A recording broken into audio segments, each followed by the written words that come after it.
been a very radical change in science fiction in the last 15 years.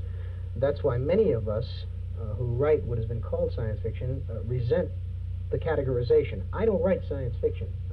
I'm sorry to shock your nervous system with that, but I, like Kurt Vonnegut, resent the label.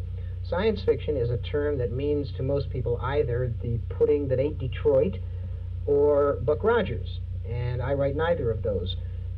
Speculative fiction is the term that is coming more and more into vogue. Science fiction is really a thinking person's fairy tales. It's the oldest form of writing. It's the oldest form of storytelling. It goes all the way back to the very first Bedouins sitting around the firelight. And science fiction is exactly the same kind of thing. It's the game of what if. It's the extrapolation game. One of the things that's endemic to science fiction is a freewheeling use of imagination.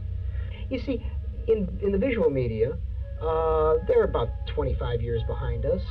They're just starting to get, you know, you see a movie like Marooned or the Forbin Project, something like that, Colossus, and people go, ooh, ah, how far out, how far out.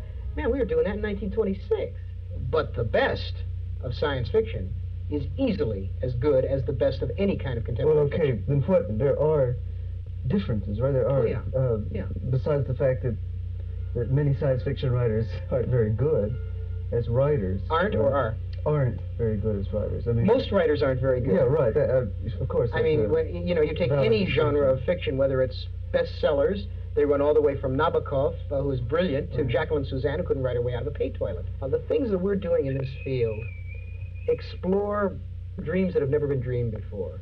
We literally go where other people have never gone before, and I think that's very good. I think it's a very worthwhile thing.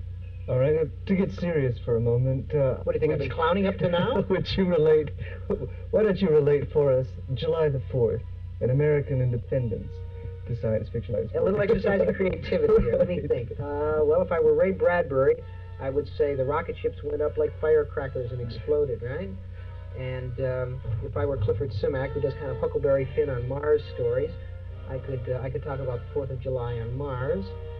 If I were really concerned about people, I would take a future Earth celebrating the 4th of July and Independence Day and freedom, and put it in a totally totalitarian state, a 1984 state, in which people are not allowed to talk, in which people get only one newspaper. The news was all the same news. It was broadcast out of one station, and everybody listened to the same news, and it was the government news. And I would do that kind of 4th of July, and everybody would be programmed to be happy and wave their flags and have their fireworks.